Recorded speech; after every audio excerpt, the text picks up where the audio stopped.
Not long after the green jade flying carriage sped away into the distance, the spirit patterns on its surface flashed momentarily, following which a cloud of white mist emerged to encompass the entire carriage. This wasn't just a normal white cloud. Instead, it was able to conceal all of the spiritual power fluctuations emanating from the flying carriage. From the outside, the carriage appeared no different from a normal cloud, and it was flying through the forest in a stealthy fashion without giving off any energy fluctuations. Han Li gave a pleased nod upon seeing this. As expected of a transportation treasure used by Gong Shuju, the carriage had many brilliant uses, and even now he still hadn't fully grasped all of the carriage's abilities. As the carriage sped through the air, Han Li released his spiritual sense to inspect his surroundings, trying to ascertain their location as soon as possible. After flying for close to half a day, an elated look suddenly appeared on Han Li's face, and the carriage began to fly to the left at his behest. Shortly thereafter, a massive swamp emerged. The ground in the swamp was a peculiar black colour, and all of the vegetation inside was also black while giving off a putrid odour. This swamp was most likely the Black Mud Swamp recorded on the map, and it was still quite far away from the route provided to him by Worm 3. In any case, it had allowed Han Li to ascertain his current location, and he cast an incantation seal into his flying carriage, upon which it immediately accelerated even further.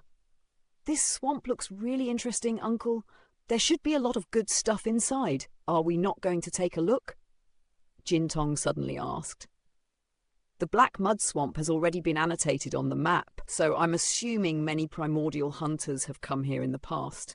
Hence, there's no need to waste our time here. There will be many more places for us to visit in search for treasures anyway," Han Li replied with a shake of his head. "You're right, let's keep going," Jin Tong said with an eager expression. "Pixiu, you told me that you're very adept in searching for natural treasures and resources. This is your time to shine. I'll give you 30% of all of the treasures that we find," Han Li said. "Really?" the Pixiu asked in a shocked voice as it instantly stood up. "Of course," Han Li replied with a smile. "All right, I'm on it," the Pixiu replied, and its eyes were glowing with excitement. "I want some too, Uncle," Jin Tong yelled in protest. "You'll definitely get your share as well, but only if you contribute and don't slack off," Han Li said with a smile. Jin Tong immediately nodded vigorously in response.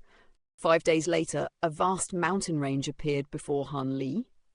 The mountain range wasn't all that tall or remarkable, but the gaps between the mountains were filled with dense black mist, making it very difficult to see the mountains, thereby enshrouding the entire mountain range in a sense of mystery.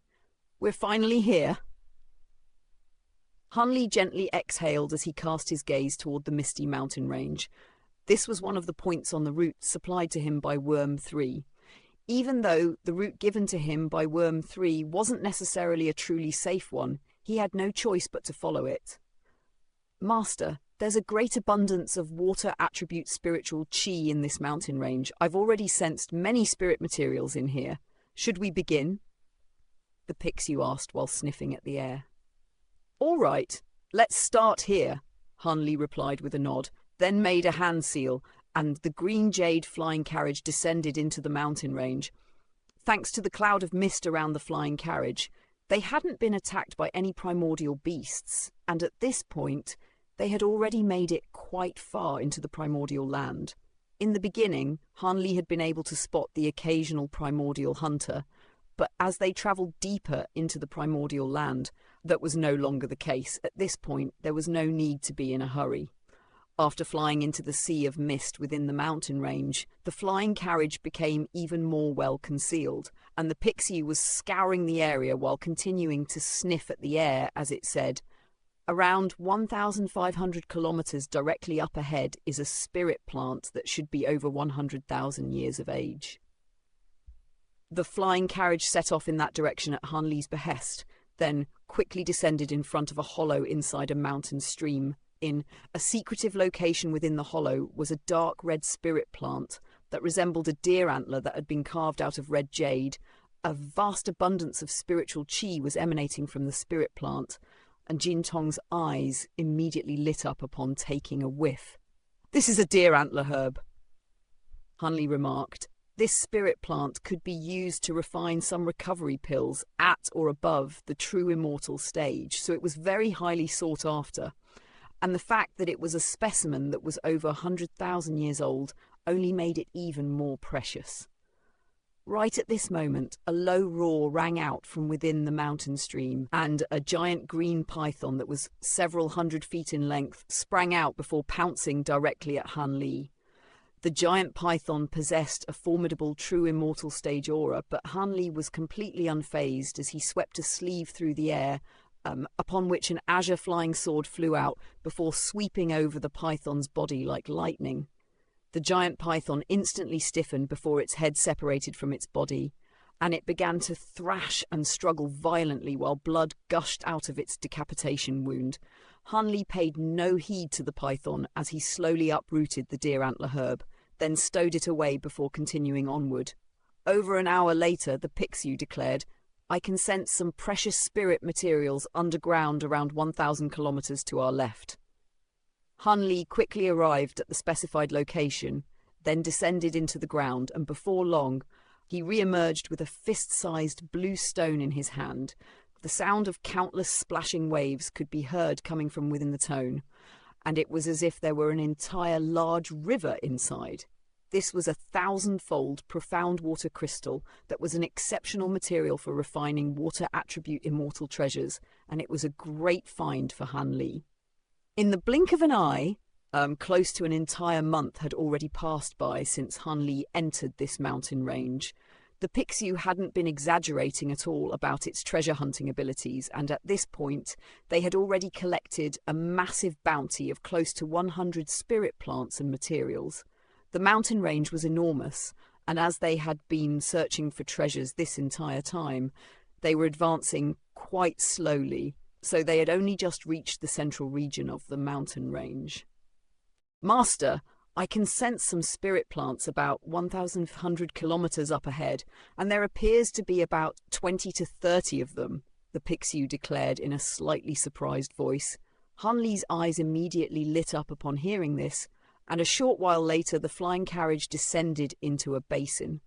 At the center of the basin was a plot of flat land that had a light purple hue, and there were indeed 20 to 30 purple spirit plants growing here, all of which were releasing abundant spiritual chi and giving off a strong fragrance. "These are serene purple herbs," Han Li exclaimed with an ecstatic expression. This was one of the main ingredients used to refine heavenly luster pills, so it was certainly a pleasant surprise to be stumbling upon so many of them here. He immediately swept a sleeve through the air to release a burst of azure light to collect the serene purple herbs. But right at this moment, countless thin streaks of blue light erupted out of the ground near the basin before hurtling directly toward him. These streaks of blue light were no less powerful than attacks unleashed by the average golden immortal, and Han Li was very much caught off guard by this. Upon descending into the basin, he'd already scoured the area with his spiritual sense, and he hadn't detected anyone here. Despite this, he was still able to react in a timely fashion, and he was just about to defend himself when Jin Tong suddenly flew up from the carriage as she said, "I'll take care of this, uncle." She then flicked her delicate little fingers through the air to release countless streaks of translucent golden light, which intertwined with one another to form a giant golden lotus flower in the path of the streaks of blue light. The streaks of blue light struck the golden lotus flower in rapid succession, and the latter only shuddered slightly before it was able to ward off the former with ease. Han Li took a glance in Jin Tong's direction, then turned his gaze back to the serene purple herbs. A burst of azure light flew out of his hand, forming a giant azure palm projection that gently scooped up the serene purple herbs along with the purple spirit soil beneath them. By the time he flew back to the flying carriage, the beings that had attacked him had already revealed themselves. As it turned out, it was a group of 4 or 5 giant apes with blue fur that stood at around 70 to 80 feet tall. These blue apes were shimmering with blue light and giving off true immortal stage auras, while their leader possessed golden immortal stage powers. The apes were seemingly chanting an incantation in some type of unintelligible language. and thin threads of blue light shot out of their bodies to form a ball of blue light in front of them. The blue apes were furious to see Han Li stowing away the serene purple herbs, and the ball of blue light in front of them instantly brightened significantly as a flurry of threads of blue light shot out from within. At the same time, the leader of the blue apes opened its mouth to release a burst of blue light, which transformed into a giant blue blade that was over 1,000 feet in length before sweeping toward Han Li and Jin Tong. Jin Tong harumphed coldly as she switched to a different hand seal, and countless streaks of translucent golden light shot out of the stamen of the golden lotus flower before clashing against the oncoming streaks of blue light. The streaks of golden light were extremely dense and sharp, warding off the streaks of blue light with ease before quickly forcing them back.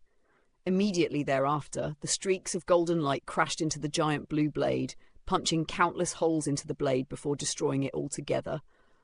The wave of golden light then instantly descended upon the group of blue apes, which began to howl in agony.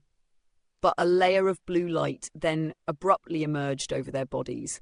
A string of resounding booms rang out as their bodies exploded into streams of blue light that burrowed into the ground in a flash. As soon as these streams of light surged into the ground, the auras of the blue apes instantly became one with that of the water veins underground, making it impossible to detect them.